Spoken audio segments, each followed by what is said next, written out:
Hello everyone, कैसे हैं आप सब। मैं हूं सुनील और आप देख रहे हैं कौंसल मैथ्स। दोस्तों, आज की वीडियो में हम शुरू करने वाले हैं सी टेट 2014 का प्रीवियस ईयर क्वेश्चन पेपर को। ये पेपर आपका हुआ था 21 सितंबर 2014 में। इसमें हम मैथमेटिक्स के 30 प्रश्नों को हल करेंगे। तो चलिए पहला प्रश्न देखते हैं। दिया है गणित में प्रक्रमण संबंधी पूर्वा गणित में प्रक्रमण संबंधी प्रभावपूर्णता का अर्थ है नियमों, सूत्रों और कलन विधियों, कलन गणित का ज्ञान होना और परिशुद्धता, लचीलेपन एवं निपुणता के साथ उनका क्रियान्वयन करना। गणित में लचीलापन डैश की ओर संकेत करता है। इनमें से किसकी ओर संकेत करता है हमें ये बताना है। तो पहला ऑप्शन है हमारे पास समान निपुणता के साथ अंकगणित और ज्यामिति की समस्याओं का समाधान करने की योग्यता, एक से अधिक उपागमों का प्रयोग करते हुए एक खास प्रकार की समस्या का समाधान करने की योग्यता, परिशुद्धता के साथ समस्याओं का समाधान करने और सभी चरणों को लिखने की योग्यता, समान प्रकरण से विभिन्न प्रकार की समस्याओं का समाधान करने की योग्यता। तो इसमें से हमारा ऑप्शन नंबर बी करेक्ट हो जाएगा, क्योंकि इसमें दिया है एक से अधिक उपागमों का प्रयोग करते हुए एक खास प्रकार की समस्या का समाधान करने की योग्यता। ठीक है, जब बच्चे एक से अधिक उपागमों का प्रयोग करेंगे, ठीक है, तो उनमें क्या होगा, एक खास प्रकार की समस्या का समाधान करने की योग्यता उत्पन्न होगी। तो इसलिए हमारा बी ऑप्शन इसमें करेक्ट आंसर हो जाएगा। अगला प्रश्न है हमारे पास, कक्षा कक्ष में गणितीय भाषा में निपुणता को निम्नलिखित क्रम में समस्याओं को प्रदर्शित करने के लिए बढ़ाया जा सकता है। तो इसमें से बताना है हमें। ऑप्शन नंबर ए है हमारे पास प्रतीकात्मक भाषा, गणितीय समस्या समाधान की भाषा, गणितीयकरण स्थिति भाषा, रोजमर्रा की भाषा। ऑप्शन बी है रोजमर्रा की भाषा, गणितीय स्थिति भाषा, प्रतीकात्मक भाषा। सी है गणितीय समस्या समाधान की भाषा, गणितीयकरण स्थिति भाषा, प्रतीकात्मक भाषा, रोजमर्रा की भाषा। लास्ट ऑप्शन है हमारे पास रोजमर्रा की भाषा, गणितीयकरण स्थिति भाषा, गणितीय समस्या समाधान की भाषा, प्रतीकात्मक भाषा। तो इसमें से हमारा ऑप्शन नंबर डी इसमें करेक्ट हो जाएगा। ठीक है, सबसे पहला आएगा हमारा रोजमर्रा की भाषा, उसके बाद गणितीयकरण स्थिति भाषा, गणितीय समस्या समाधान की भाषा और फिर लास्ट में आएगा हमारा प्रतीकात्मक भाषा। ठीक है, तो ऑप्शन नंबर बी इसमें हमारा करेक्ट आंसर हो जाएगा। अगला प्रश्न है हमारे पास, प्राथमिक स्तर के बच्चे दी गई आकृतियों को उनकी दिखावट के आधार पर वर्गीकृत करने के योग्य हैं। वेन हीले के अनुसार वह ज्यामिति के किस स्तर पर हैं। तो इसमें से हमें बताना है कि वे किस स्तर पर हैं। देखो, विश्लेषणात्मक स्तर पर हैं, अनौपचारिक निगमन स्तर पर हैं, औपचारिक निगमन स्तर पर हैं या मानसिक चित्रण स्तर पर हैं। तो इसमें दे रखा है हमारे पास प्राथमिक स्तर के बच्चे क्या कर रहे हैं, दी गई आकृतियों को उनकी दिखावट के आधार पर वर्गीकृत कर पा रहे हैं। ठीक है, तो इसका मतलब क्या है कि उनके मानसिकता में वो चित्रित हो गए हैं, मतलब आकृतियों को वो पहचान सकते हैं। तो इसलिए क्या है, ये मानसिक चित्रण स्तर पर होगा। ठीक है, ऑप्शन नंबर डी इसमें हमारा करेक्ट आंसर हो जाएगा। ठीक है, जैसे बच्चों को बोलेंगे कि भाई लाल डिब्बा चुनो, तो वो आराम से बता देगा, है ना, ये लाल डिब्बा है। ठीक है, तो चाहे वो किसी भी आकार का होगा तो वो आसानी से बता सकते हैं। ठीक है, तो ऑप्शन नंबर डी इसमें करेक्ट आंसर हो जाएगा हमारा।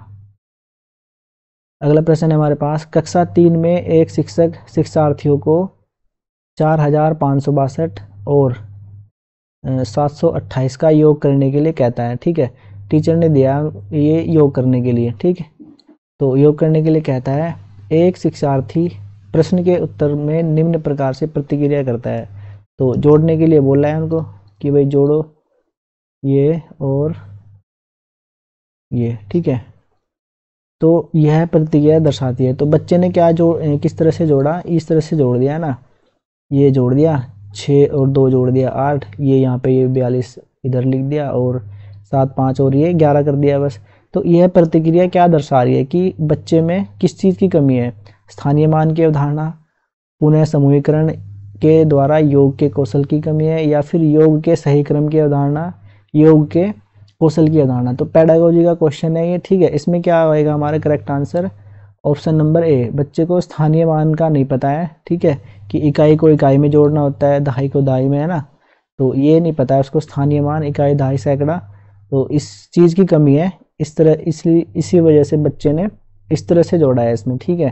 तो इसमें ऑप्शन नंबर ए हमारा करेक्ट आंसर हो जाएगा, स्थानीय मान की अवधारणा। अगला प्रश्न है हमारे पास, हस्तप्रख, प्रतिमान, स्थिर चित्र, लिखित प्रतीक, मौखिक और लिखित भाषा, वास्तविक संसार की स्थितियाँ अथवा संदर्भ, है ना, इसमें से किसको दर्शाने के 5 तरीके हैं?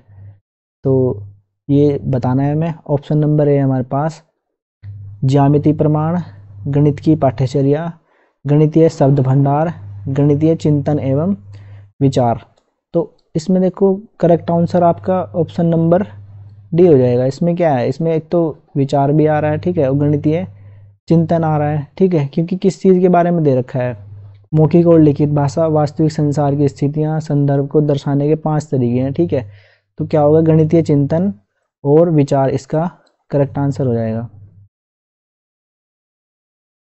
अगला प्रश्न है हमारे पास, राष्ट्रीय पाठ्यचर्या की रूपरेखा 2005 के अनुसार प्राथमिक स्तर पर संख्याओं और उन संक्रियाओं, मात्राओं का मापन आदि का शिक्षण, ठीक है, तो उसको क्या कहेंगे? ठीक है, एनसीएफ 2005 के अनुसार प्राथमिक स्तर पर संख्याओं और उन पर संक्रियाओं, मात्रा और मापन, ठीक है, इन सब का शिक्षण उसको क्या कहेंगे हम? ठीक है, तो ऑप्शन नंबर ए है हमारे पास, गणित शिक्षण के उच्च उद्देश्य को पूरा करता है, ठीक है।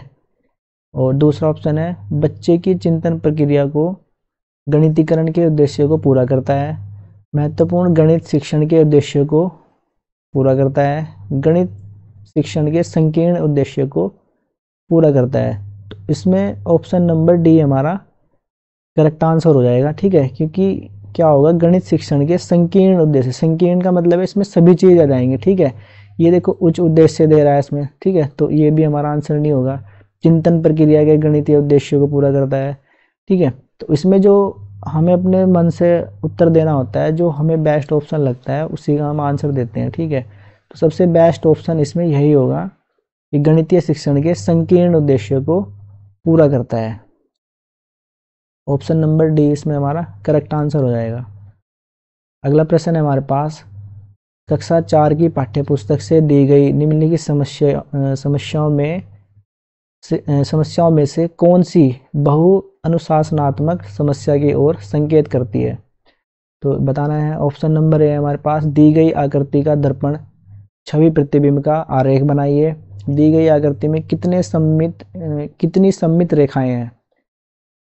किसी दी गई ज्यामितीय आकृति में एक सममित रेखा खींचना, भारत के झंडे का आरेख बनाना भारत के झंडे का आरेख बनाइए और झंडे में सममित रेखाओं की पहचान कीजिए। तो इसमें ऑप्शन नंबर हमारा डी करेक्ट आंसर हो जाएगा, ठीक है। भारत के झंडे का आरेख बनाइए, क्योंकि भारत के झंडे को सभी बच्चों को पता है कि भारत का झंडा हमारा कैसा होता है, ठीक है। तो आरेख बनाइए और झंडे में सममित रेखाओं की संख्याओं की पहचान कीजिए। तो उसमें काउंटिंग भी कर पाएंगे वो, है ना, बीच में जो रेखाएं होती हैं इस तरह से ना उसमें झंडे में, तो उनकी काउंटिंग भी करेंगे, ठीक है। तो बेस्ट ऑप्शन इसमें हमारा यही होगा, ठीक है।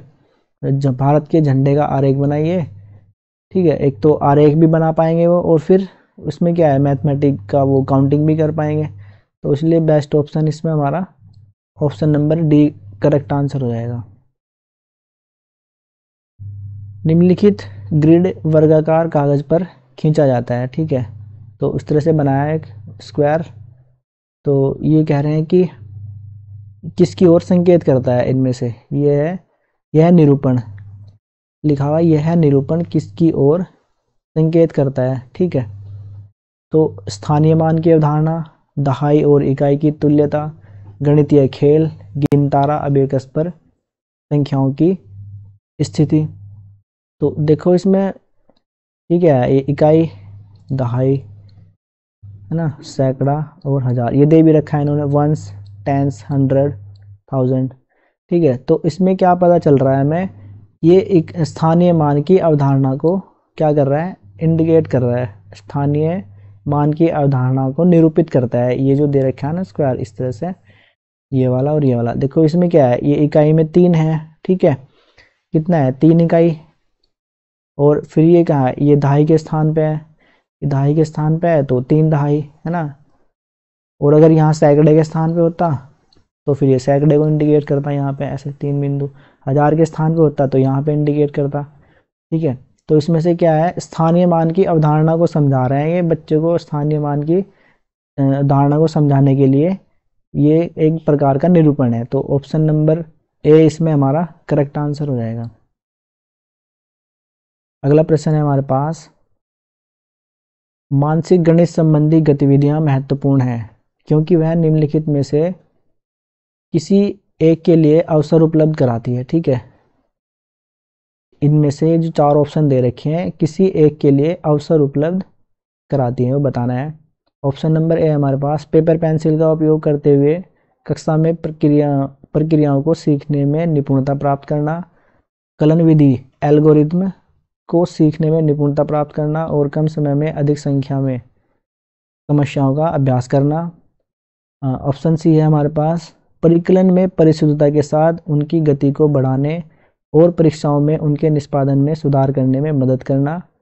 मानसिक संगणना संबंधी प्रक्रियाओं का विकास क्योंकि शिक्षार्थी तेज गति से संख्याओं के परिकलन के बीच संबंधों की पहचान करने की कोशिश करते हैं।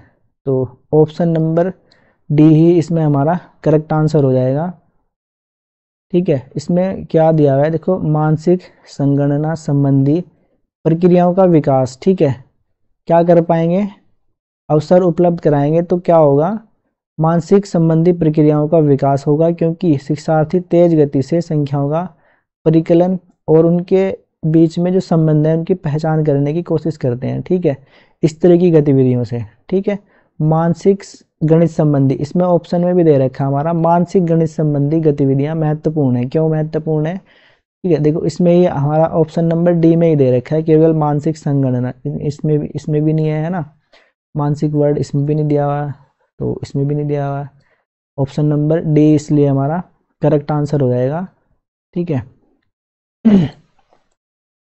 अगला प्रश्न है हमारे पास, एक बच्चा मानसिक रूप से 27 + 38 को 65 के रूप में परिकलित करता है। जब उसे योग करने के अपने तरीके के बारे में व्याख्या करने के लिए कहा गया तो उसने प्रतिक्रिया के रूप में कहा कि 38 40 के नज़दीक है, इसलिए 27 + 40 67 है, तो मैंने 65 को प्राप्त करने के लिए 2 घटा दिया। योग की यह युक्ति है, तो ये बताना है हमें। ठीक है, तो पुनर्समूहीकरण, प्रतिकारी या समवृद्धिकारक या फिर प्रत्यक्ष प्रतिरूपण। तो इसमें हमारा ऑप्शन नंबर बी इसमें करेक्ट आंसर हो जाएगा, प्रतिकारी। ठीक है, क्योंकि इसमें क्या है, देखो छात्र 38 और 40 के बीच में से 2 को निकाल रहा है। ठीक है, उसी प्रकार क्या कर रहा है, वो 67 और 65 के बीच में से 2 को निकाल रहा है और फिर क्या कर रहा है, वो पुराने समूह में परिवर्तन करके उसका उत्तर निकाल रहा है। ठीक है, तो इसलिए ऑप्शन नंबर बी इसमें हमारा करेक्ट आंसर हो जाएगा।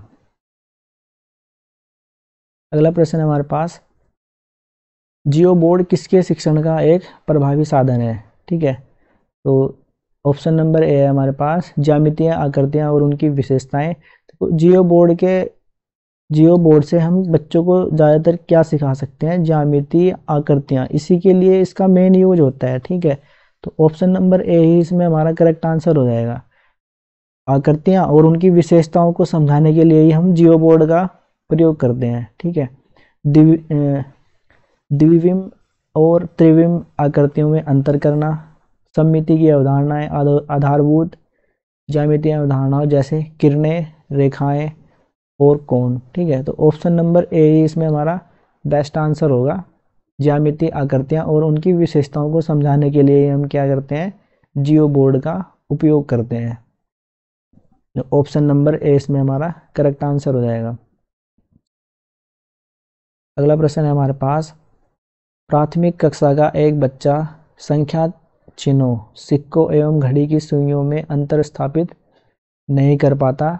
यह तथ्य इंगित करता है कि इस बच्चे को निम्नलिखित में से किस परिप्रेक्ष्य में समस्या है। तो पहला ऑप्शन है हमारे पास प्रक्रिया स्मृति, दृश्य प्रक्रमण, भाषा प्रक्रमण, श्रव्य स्मृति। तो इसमें से बेस्ट ऑप्शन हो जाएगा हमारा दृश्य प्रक्रमण।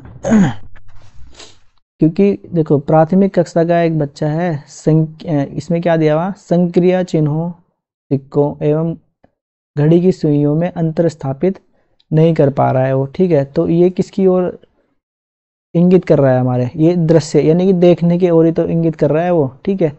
कि वो संबंध स्थापित नहीं कर पा रहा है कि भाई सिक्का ये भी गोल होता है हमारा, है ना, घड़ी भी गोल होती है। तो ये किसने से, देखने से रिलेटेड है ना, देख के ही तो वो अंतर नहीं कर पा रहा ना, तो ये दृश्य प्रक्रमण है। इसलिए ऑप्शन नंबर बी इसमें हमारा करेक्ट आंसर हो जाएगा। अगला प्रश्न है हमारे पास, एक शिक्षक कक्षा 3 में निम्नलिखित कार्डों का वितरण करता है और बच्चों को समान आकृतियों का मिलान करने के लिए कहता है, ठीक है। कार्ड बांट रहे हैं, टीचर ने कार्ड बांटते हैं इस तरह के, ठीक है, और क्या कह रहे हैं कि समान आकृतियों का मिलान करो। तो इस खेल का उद्देश्य है, इस खेल का उद्देश्य क्या है ये बताना है, ठीक है। तो विभिन्न अभिविन्यासों में समान आकृतियों की पहचान करने में बच्चों की मदद करना। देखो क्वेश्चन इतना बड़ा दे दिया है हमें ना, हम सोचते हैं कि रीजनिंग का क्वेश्चन होगा, तो ऐसा नहीं है।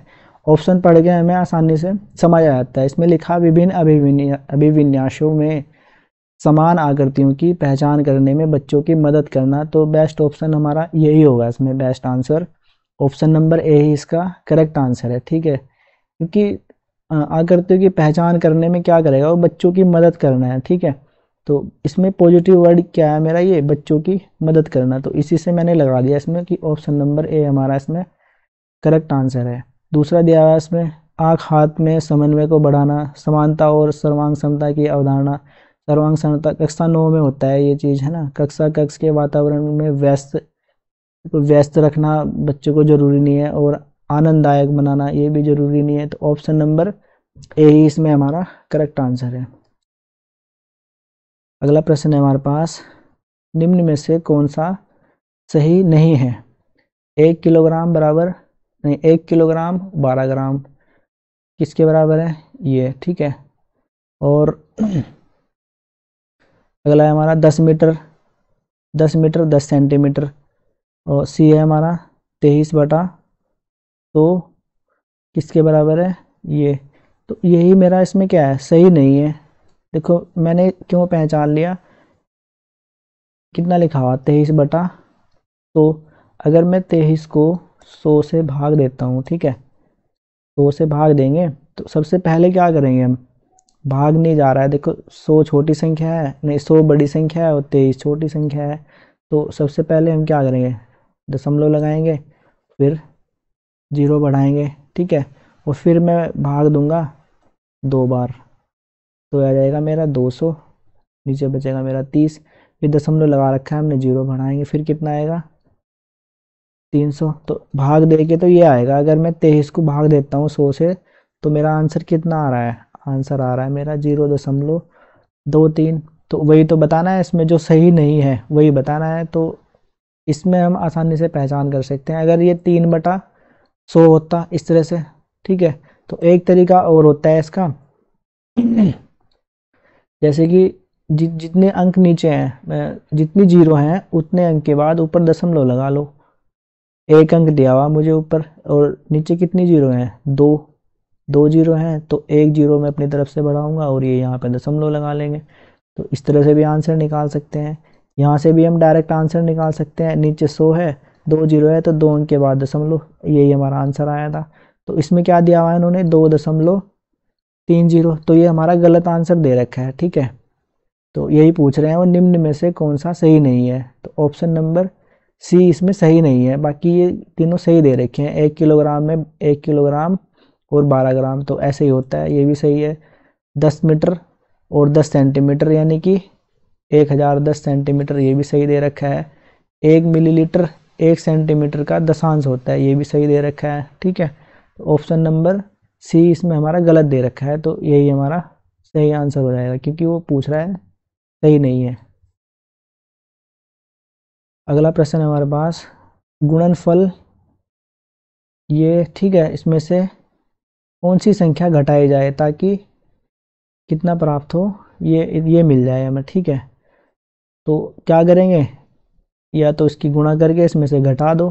ठीक है, या जो संख्या घटाई जाए उसको x मान लो हम, या तो ऐसे कर लो 1109 गुणा 505। ठीक है, तो मान लो कौन सी संख्या घटा रहे हैं हम, इसमें से x घटा रहे हैं। ठीक है, वो तो कितना मिल रहा है हमें मिल रहा है ये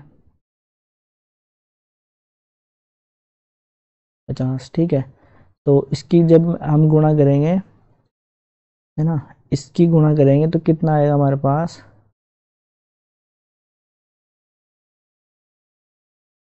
ये आएगा हमारे पास 56,045, है ना। 1109 और 505 की गुणा कितनी आएगी, इसकी गुणा करेंगे तो ये आएगा हमारे पास, और माइनस x और बराबर कितना 50,000, 5,05,050 ये। ठीक है, तो ये घटाना है हमें इसमें से, ये भी 5,60,000। ठीक है, ये आया गुणा करने के बाद हमारा, तो इसमें से घटाएंगे हम, देखो कितना आएगा। हम क्या करेंगे इस x को मैं इधर लेके चला जाऊंगा और इसको इधर। ठीक है, तो कितना बचेगा, ये ले लो, x बराबर जाएगा मेरा 56,000, नहीं सॉरी 5,60,045। तो इसमें से घटा देंगे क्या ना, इसको इधर लेके आऊंगा ना, तो ये माइनस हो जाएगा और इधर आके ये प्लस हो जाएगा।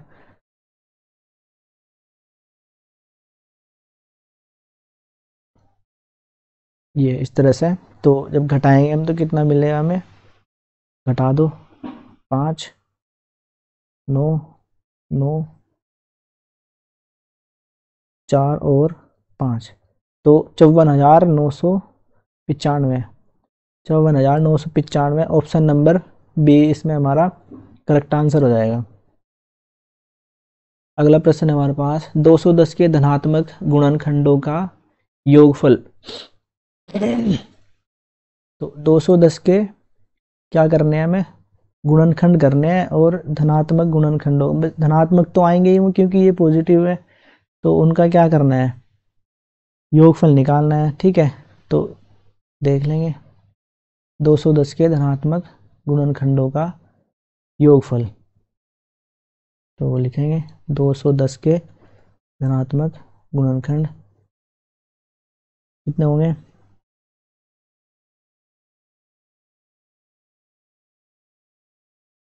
एक,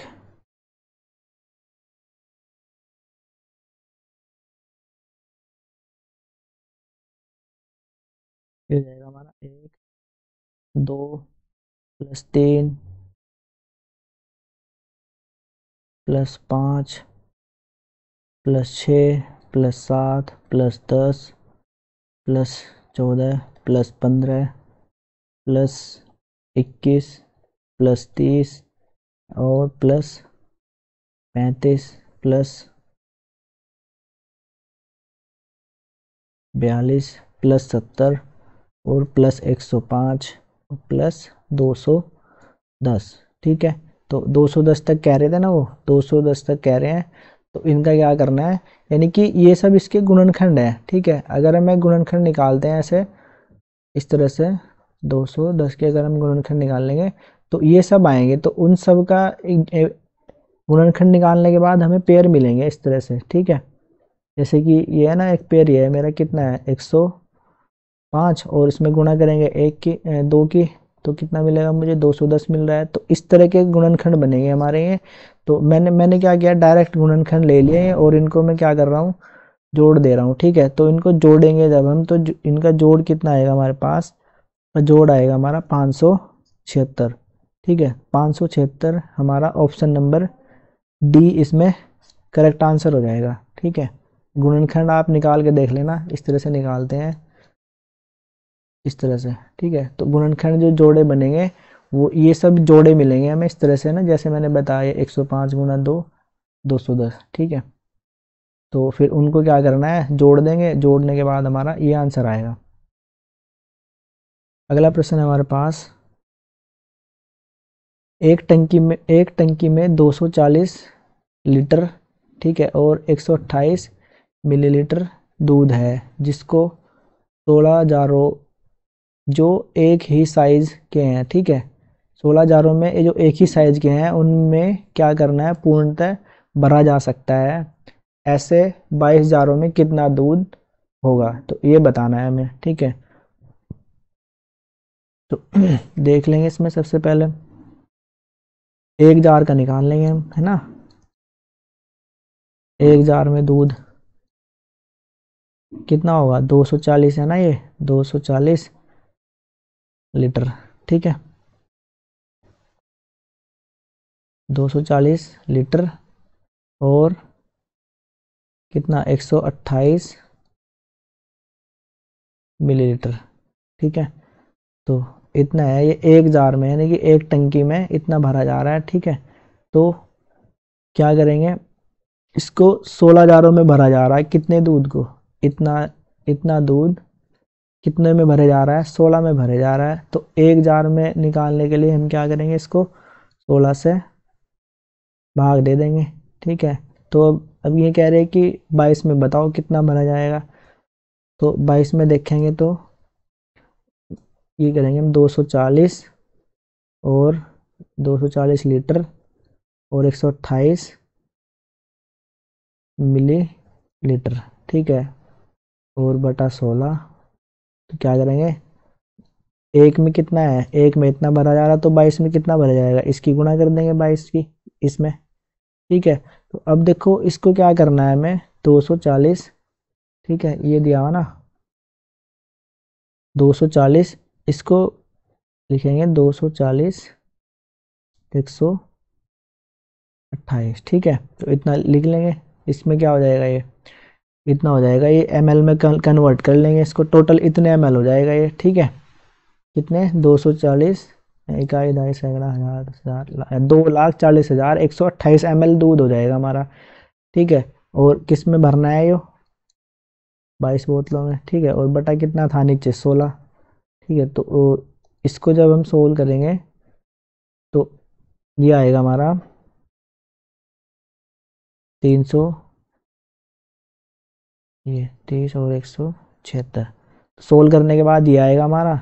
ठीक है, यानी कि 330 और 176 ml, मतलब 330 लीटर, 330 लीटर और बाद में कितना मिल रहा है, 176 ml। तो ये हमारा आंसर हो जाएगा इसमें। ठीक है, 330 176, ऑप्शन नंबर डी इसमें हमारा करेक्ट आंसर हो जाएगा। अगला प्रश्न है हमारे पास, 10 इकाई, है ना। ये प्रश्न पिछले वाले जो प्रीवियस ईयर करवाया हमने उसमें भी दे रखा था। तो 10 इकाई, 10 दहाई और 10,000 किसके बराबर है, ये बताना है हमें। तो 10 इकाई ऐसे ही करेंगे, है ना। 10 इकाई किसके बराबर है, 10 गुणा 1 बराबर 10, और 10 दहाई,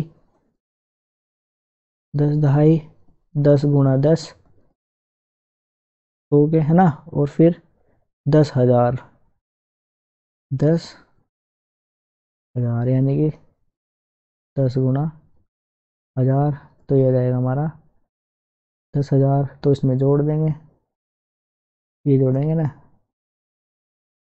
10,000 और 100 और ये 10, तीनों को जोड़ देंगे, किसके बराबर है इनमें से बताना है। तो ये 0 1 1 0 1 10 110, 10 110, ऑप्शन नंबर बी इसमें हमारा करेक्ट आंसर हो जाएगा। ठीक है, तो अगला प्रश्न देखते हैं।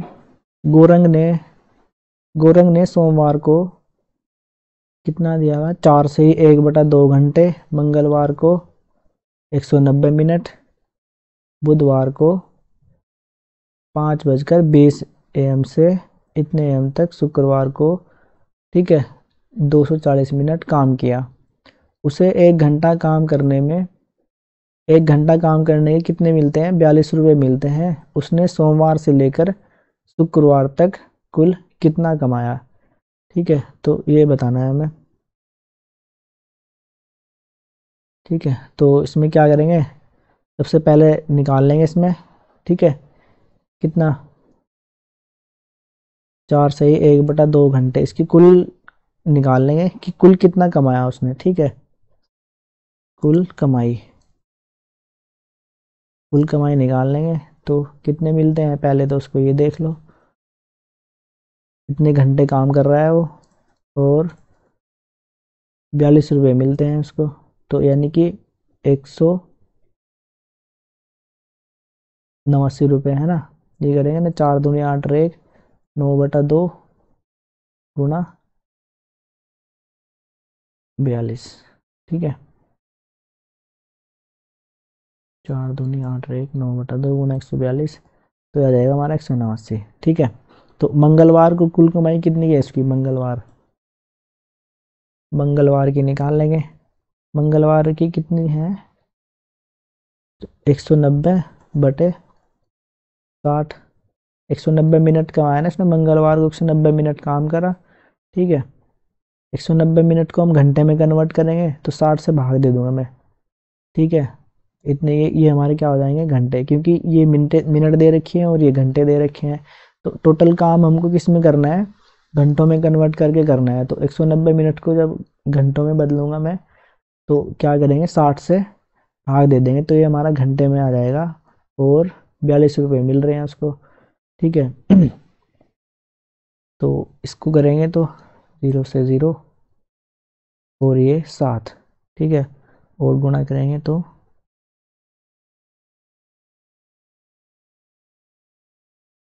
ठीक है, ये आ जाएगा हमारा इतने रुपए, इतना, और एक ये इतने रुपए। फिर क्या करें, बुधवार को अब क्या करेंगे, बुधवार को उसने कितने घंटे, 5 से लेके कितने बजे तक उसने काम किया, तो बुधवार को निकाल लेंगे, यानी कि 5:20 से 9:20 तक, तो नहीं 9:10 तक। तो 5 से 9 के बीच में जो घंटे होंगे वो कितने होंगे, ये निकाल लेंगे, है ना। 9:10 से लेके 5:20 तक उसने ये माइनस कर देंगे, है ना, इसमें से 9 बजे तक काम किया ना, जितने बजे तक उसने काम किया उसमें से ये माइनस कर देंगे हम, ठीक है। तो ये माइनस करेंगे तो ये हमारे घंटे निकल जाएंगे कितने, 3.5 घंटे 50 मिनट, ये, और इतने आवर आ जाएंगे, और गुणा करेंगे इसमें कितना, इसमें भी 42 से गुणा कर देंगे, क्योंकि कितना है इसका भी है। तो सोमवार से लेकर कुल, तो ये टोटल पूछ रहा है ना, ये अलग अलग निकाल लिया हमने, पहला ये निकाल लिया अलग से, है ना, 4.5 घंटे का निकाला हमने 189 रुपये, और फिर 190 मिनट के निकाल लिया हमने ये 133 रुपये, और फिर 3.5 घंटे के अब निकाल लेंगे हम, तो नहीं, 3 घंटे 50 मिनट का, 3 घंटे 50 मिनट का निकाल लेंगे, तो ये हो जाएगा हमारा 3 3 घंटे। ये देखो, अब ये 50 मिनट है, इसको भी मुझे किस में बदलना है, इसको बदलना है हमें।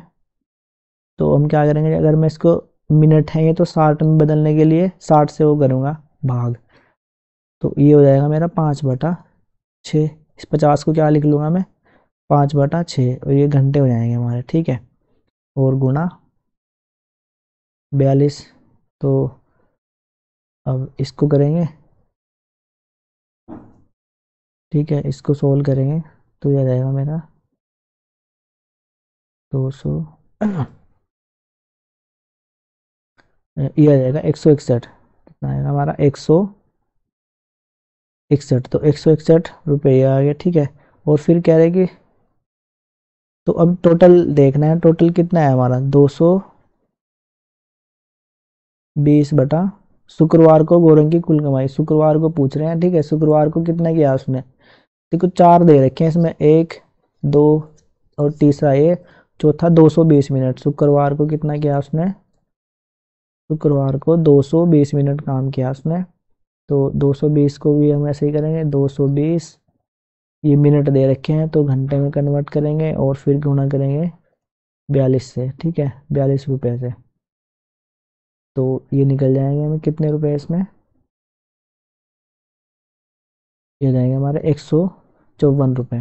ये काट देंगे ना इससे आएंगे, और ये 6 7 42 और 22 के साथ में गुणा करेंगे तो ये हो जाएगा हमारा 154, ठीक है।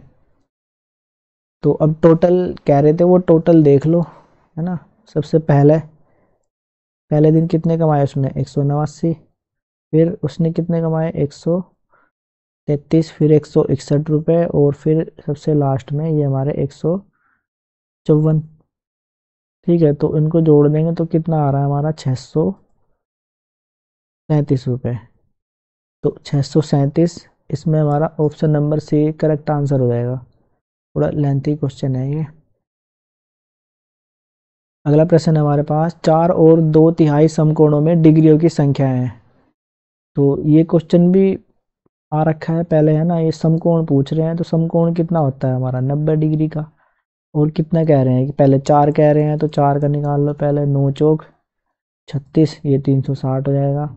और फिर कह रहे हैं 2/3 यानी कि 2/3, ठीक है। और 90 कोण कितने का होता है हमारा समकोण 90 डिग्री का, तो इससे काट देंगे, 3 तिया 9 और 3 दूनी 6, तो ये हो जाएगा। तो इनको जोड़ देंगे फिर हम ऐसे ही, 0 0 6 6 12 ये, और 420। तो 420 ऑप्शन नंबर ए इसमें हमारा करेक्ट आंसर हो जाएगा। अगला प्रश्न है हमारे पास, 35,362 में 5 के स्थानीय मान तथा इसके अंकित मान में अंतर बताना है। ये क्वेश्चन भी पहले भी पूछ रखा है ना, इससे पहले जो हमने वीडियो बनाई थी उसमें भी ये क्वेश्चन पूछ रखा है, 35,362, ठीक है। तो 5 का स्थानीय मान कितना होगा, देखो 5 और गुणा कितने अंक हैं, 1 2 3, 1 2 3, तो ये तो स्थानीय मान निकल जाएगा हमारा, कितना आ जाएगा 5000। और अंकित मान क्या होता है, अंकित मान हमारा वही संख्या होती है जिसका पूछ रहे हैं। अगर ये पूछ रहे हैं कि 35,362, तो इसमें अंकित मान कितना होगा, ये हमारा 5 ही होगा अंकित मान, ठीक है, ये 5 होगा। और ये क्या होता है, ये स्थानीय मान, ठीक है। तो अंकित मान मेरा वो ही रहता है सेम। तो इसमें क्या पूछ रहे हैं कि अंतर बताओ, तो अंकित मान हमारा कितना है 5, तो 5 को इसमें से घटा देंगे तो कितना आएगा, ये आ जाएगा ऑप्शन नंबर बी, ठीक है, 4,995। तो ऑप्शन नंबर बी इसमें हमारा करेक्ट आंसर हो जाएगा। अगला प्रश्न है हमारे पास, 26 और 26 शतांक को लिखा जाएगा। 26 और 26 शतांक को क्या लिखा जाएगा, ये पूछ रहे हैं, ठीक है।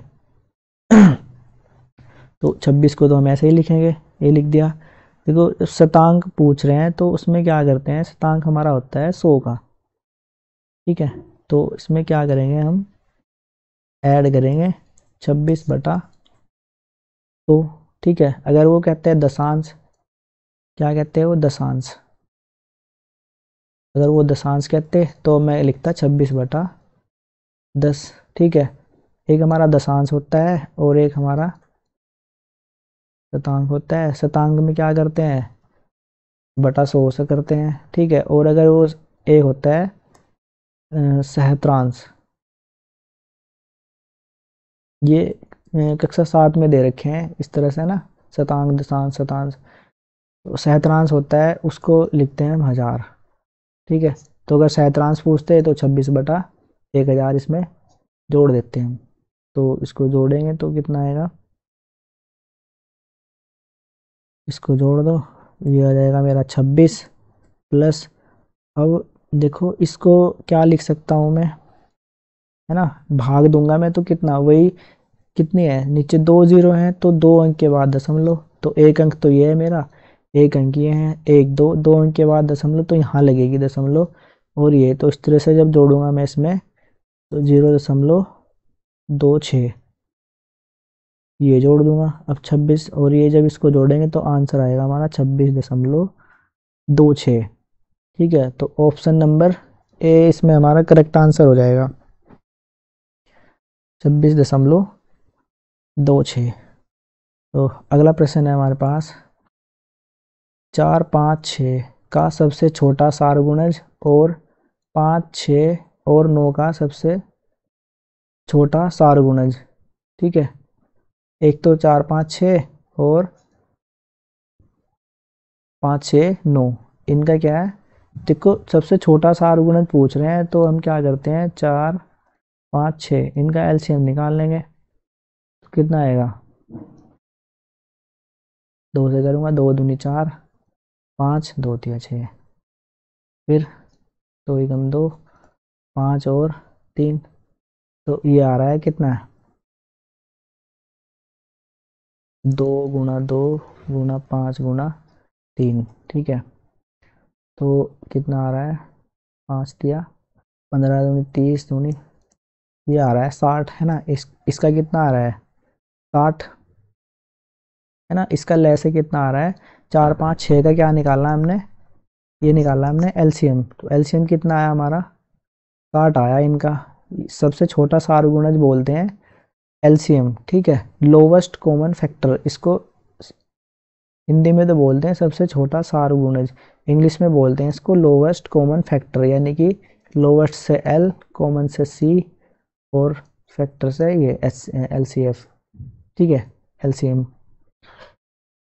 तो ये आ गया हमारा। और सबसे फिर इसका पूछ रहे हैं वो क्या है हमारा, 5, 6 और 9, इनका भी पूछ रहे हैं। अब इनका देखो कितना आएगा, तो 2 से करेंगे पहले, तो 5, 2 तिया 6 और 9, ये आएगा हमारा, फिर 5 से, 5 एकम 5, 3 और 9, फिर 3 से, 3 एकम 3, 3 तिया 9, तो ये आएगा 5 दूनी 10 और 3 तिया 9, ये आएगा हमारा 90। ठीक है, इसका एलसीएम कितना आएगा, 5, 6 और 9 का 90, तो इनका अंतर पूछ रहे हैं वो। ठीक है, अंतर नहीं, एलसीएम दोबारा देखते हैं, ये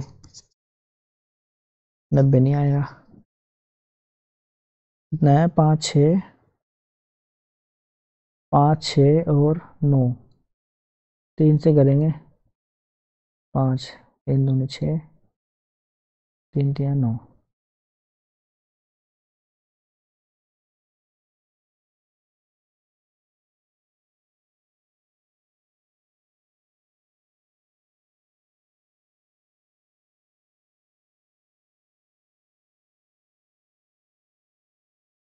तीन छः नौ है ये, 3, 6, 9।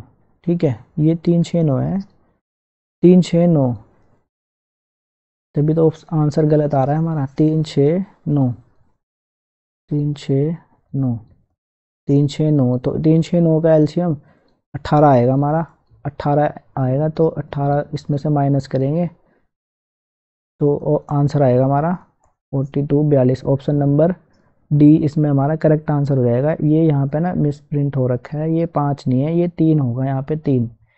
ठीक है, ये 5 हमारा नहीं है यहाँ पे, 3, 6 और 9 का सबसे छोटा सारगुणज जो होगा वो हमारा कितना होगा, 18, तो ये हमारा 60 आया, और फिर 18 इसमें से माइनस करेंगे तो ऑप्शन नंबर डी इसमें हमारा करेक्ट आंसर हो जाएगा। ठीक है,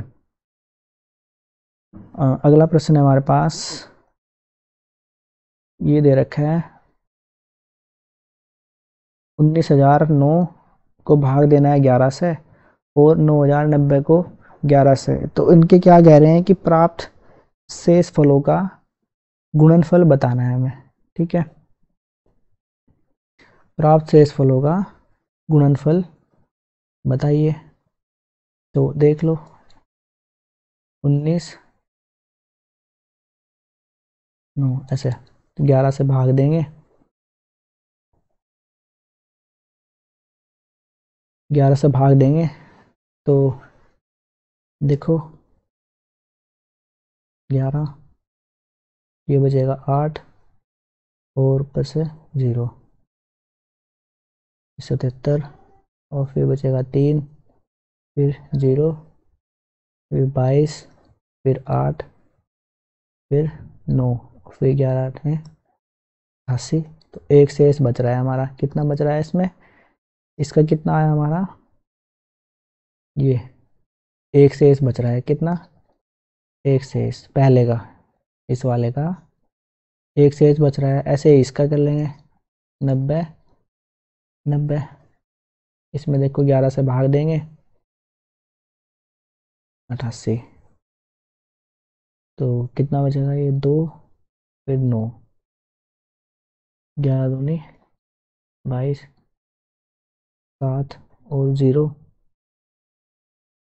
ये 66, तो ये 4, इसमें कितना बचेगा, एक शेष हमारा कितना बच रहा है, पहले में बच रहा है 1 और दूसरे में बच रहा है हमारा 4। ठीक है, तो गुणनफल पूछ रहे हैं वो कि जो शेषफल आ रहे हैं, यानी कि इन दोनों की गुणा बताओ, तो 1 आ रहा है हमारा और गुणा 4 आ रहा है। ठीक है, ये 4 आ रहा है यहाँ से शेषफल और इसका शेषफल आ रहा है 1, तो जब इनकी गुणा करेंगे 4 एकम 4, ये कितना हो जाएगा, 4 एकम 4, तो 4 हमारा आंसर आ जाएगा, ऑप्शन नंबर डी इसमें हमारा करेक्ट आंसर हो जाएगा। अगला प्रश्न है हमारे पास, 4 अंकों की सबसे बड़ी और 3 अंकों वाली सबसे छोटी संख्या का योगफल। देखो 4 अंकों की सबसे बड़ी संख्या होती है, सबसे बड़ी 4 अंकों की सबसे बड़ी संख्या होती है ये 9999। ठीक है, 4 अंक हैं इसमें और सबसे बड़ी यही है 4 अंकों की। फिर 3 अंकों की सबसे छोटी कह रहे हैं, 3 अंकों की सबसे छोटी, तो 3 अंकों की सबसे छोटी संख्या क्या है हमारे पास, 100, क्योंकि इसमें 3 अंक हैं।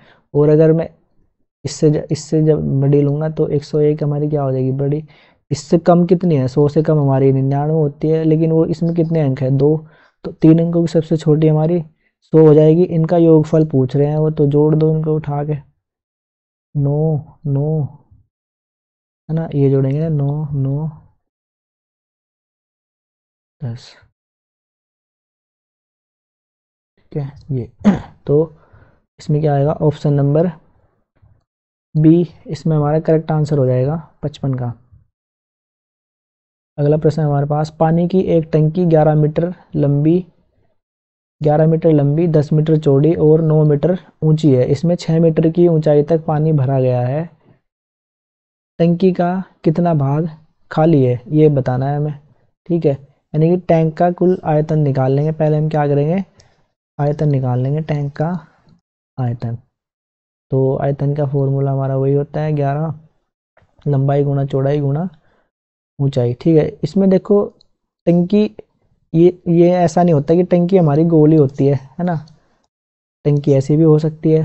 और पानी जितना भर रखा उन्होंने इसमें, कितनी है, 11 मीटर लंबी है वो और 10 मीटर क्या है, चौड़ी है वो।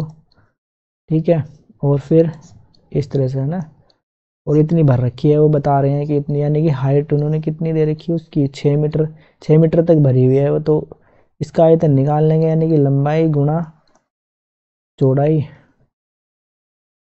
कितनी है, 10 और गुणा 9 मीटर तक क्या है वो ऊंची है। ठीक है, 11 मीटर लंबी चौड़ी और ये नहीं, 11 11 10 9 मीटर ऊंची है टोटल वो ना। ठीक है, 3 बाद में माइनस करना है, तो 9 मीटर ऊंची है। फिर 6 मीटर तक पानी भर रहा है, वो टंकी का कुल कितना भाग खाली है वो बताना है हमें। ठीक है, तो पहले इसका निकाल लेंगे हम, और फिर खाली टैंक की ऊंचाई निकालेंगे। खाली कितना है वो, 9 ऊंचाई कितनी है टोटल उसकी, 9 और 6 मीटर तक भरा है, तो 9 माइनस 6 ये हो जाएगा हमारा 3 मीटर। यानी कि खाली टैंक का आयतन कितना होगा। अब इसकी जगह खाली का पूछ रहे हैं ना, वो खाली का पूछ रहे हैं, तो हम क्या करेंगे, 11 गुणा 10, इस 9 की जगह हम कितना लेंगे, गुणा 3। ठीक है, ये ऊपर ऊपर का जितना भरा हुआ है ना वो ऊपर ऊपर का ले लेंगे, नीचे का छोड़ देंगे। तो खाली का पूछ रहे हैं वो, तो ये निकाल लेंगे हम इसमें। 11 गुणा ये 3, और इससे इसको भाग दे देंगे ना, इससे भाग दे देंगे, तो भाग देंगे इससे 11 गुणा 10 और गुणा 9, तो 11 से 11 कर जाएगा। और ये 3 एकम 3, 3 तिया 9, यानी कि 1/3। 1/3 भाग क्या है इसमें, खाली है, इतना भाग इसमें खाली है। ऑप्शन नंबर ए इसमें हमारा करेक्ट आंसर हो जाएगा। अगला प्रश्न हमारे साथ, हमारे पास ये 3 से ही 1/3 में कितने 1/6 हैं। ये भी क्वेश्चन देखो रिपीट हो रखा है ना, पिछले वाले क्वेश्चन पेपर में पूछ रखा था कि 2/3 में कितने 1/6 हैं, ये पूछ रखा था, उसका आंसर हमारा 4 आया था। ठीक है, तो इसका बेस्ट तरीका यही है, 3 से ही 1/3, तो इसमें भाग कर दो 1/6, 3 तिया 9 और 1 10/3। अब देखो भाग है, भाग की जगह हम क्या करेंगे, गुणा लगाएंगे और इसको कर देंगे उल्टा, तो 3 दूनी 6, इसको काट देंगे तो 10 दूनी 20। ये हमारा आंसर आ जाएगा ऑप्शन नंबर सी। अगला प्रश्न है हमारे पास, एक आयत और एक वर्ग का परिमाप आयत और वर्ग का परिमाप बराबर है। ठीक है, दोनों का परिमाप कितना है, बराबर है। तो वर्ग का परिमाप दे रखा 96, यानी कि आयत का भी कितना है, आयत का भी 96 है, क्योंकि इन्होंने पहले ही दे दिया कि दोनों क्या है, बराबर हैं। तो आयत का भी कितना है 96, और आयत की चौड़ाई वर्ग की भुजा से 4 सेंटीमीटर कम है। ठीक है, कितनी है, 4 सेंटीमीटर कम है। अब चौड़ाई निकाल लेंगे हम, क्या चौड़ाई कितनी है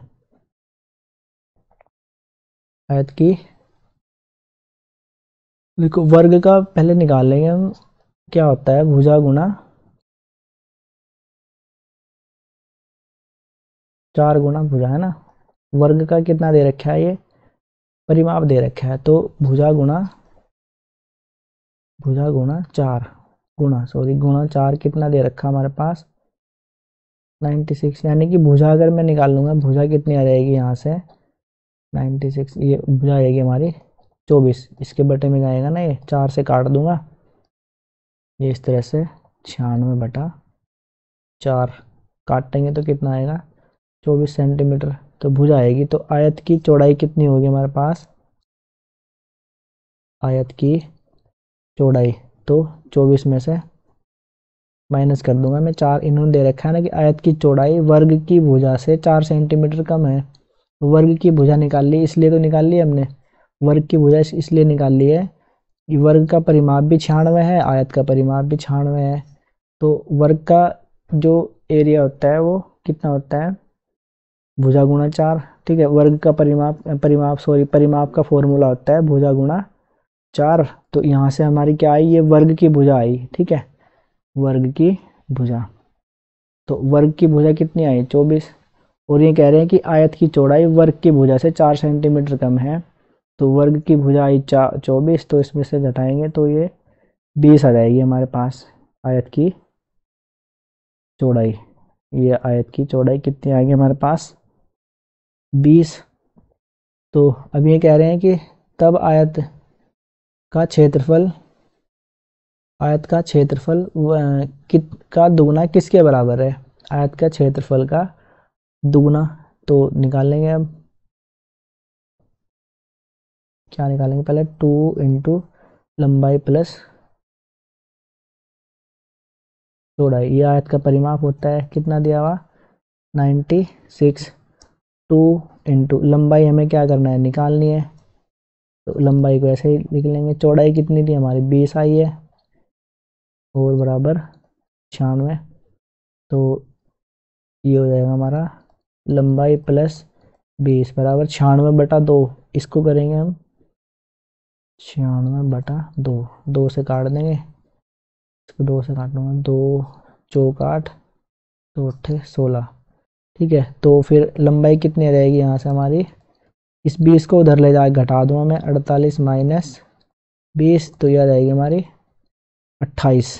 ठीक है, 28 सेंटीमीटर क्या आ जाएगी लंबाई। तो चौड़ाई हमारी ये है आयत की और लंबाई आई हमारी 28। अब ये क्या कह रहे हैं कि आयत का क्षेत्रफल पूछ रहे हैं, ये आयत का क्षेत्रफल का दुगना।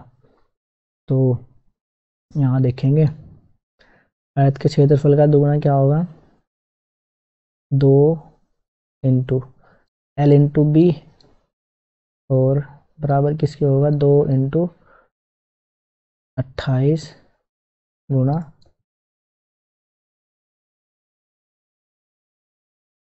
28 गुना 20। ठीक है, तो ये निकाल लेंगे, इसकी गुणा करेंगे, ये 0, 2 8 16, 1 2 4 और 1 5, 560, और गुणा में ये भी है हमारा 2। तो अब इसकी गुणा करेंगे, ये आएगा हमारा 1120। तो 1120 सेंटीमीटर आ जाएगा हमारा आंसर। ऑप्शन नंबर सी इसमें हमारा करेक्ट आंसर हो जाएगा। अगला प्रश्न है हमारे पास, अगला प्रश्न है भाग की अवधारणा। ठीक है, क्या दे रखा है, भाग की, नहीं ये 59, अभी ये वाला क्वेश्चन है। शिक्षार्थी के गणितीय निष्पादन अवरोधन के साथ संबंधित चाक्षुष स्मृति अवरोधन की संभावना संकेतक है। ठीक है, तो ये बताना है संख्या रेखा का प्रयोग करने में कठिनाई, एक क्रम में गणना करने में कठिनाई, छोटे परिचालकों के साथ व्यवहार करने में कठिनाई, गणित संबंधी तथ्यों के संधारण में अयोग्यता और समय बताने में कठिनाई। तो ऑप्शन नंबर डी इसमें हमारा करेक्ट आंसर हो जाएगा। ठीक है, क्या किससे संबंधित है, चाक्षुष स्मृति से संबंधित है ये प्रश्न हमारा। तो गणित संबंधी तथ्यों के संधारण में अयोग्यता, ठीक है, और समय बताने में कठिनाई। ठीक, तो ऑप्शन नंबर डी इसमें हमारा करेक्ट आंसर हो जाएगा। अगला प्रश्न है हमारे पास, भाग की अवधारणा पढ़ाने के बाद शिक्षक कक्ष में गणितीय दीवार का निर्माण करते हैं। ठीक है, और शिक्षार्थियों को 48 घंटों में दिए गए कॉलम में भाग संबंधी कोई 2 तथ्य लिखने के लिए कहते हैं। ठीक है तो ये क्वेश्चन दे रखा, देखो इतना बड़ा, ऑप्शन इसके दे रखे हैं पैडागोजिकल। ठीक है, तो ये जो गतिविधि कराए हैं, ठीक है, गणितीय दीवार बनाने के लिए इस तरह से, तो यह गतिविधि डैश में शिक्षक, यानी कि किस चीज़ में शिक्षक की सहायता करती है ये बताना है। ठीक है, तो ऑप्शन है हमारे पास, अगले 2 दिनों के लिए शिक्षार्थियों को किसी गणितीय कार्य में व्यस्त रखना, ये तो निगेटिव ऑप्शन हो जाएगा। प्रत्येक बच्चे की अभिव्यक्ति के एक दूसरे से सीखने के अवसर देना, ये बिल्कुल करेक्ट आंसर हो जाएगा। ठीक है, जब बच्चे एक दूसरे के साथ इंटरेक्ट करेंगे और एक दूसरे के साथ बात करने के अवसर देंगे उनको हम, तो वो क्या करेंगे, उनकी जो लर्निंग होगी ज़्यादा इफेक्टिव होगी। तो ऑप्शन नंबर बी इसमें हमारा करेक्ट हो जाएगा आंसर। सी दिया हुआ हमारे पास, शिक्षार्थियों द्वारा सीखे गए तथ्यों की संख्या रिकॉर्ड, ये भी गलत हो जाएगा। शोर मुक्त कक्षा वातावरण बनाने में, ऑप्शन नंबर बी इसमें हमारा करेक्ट आंसर हो जाएगा। ठीक है।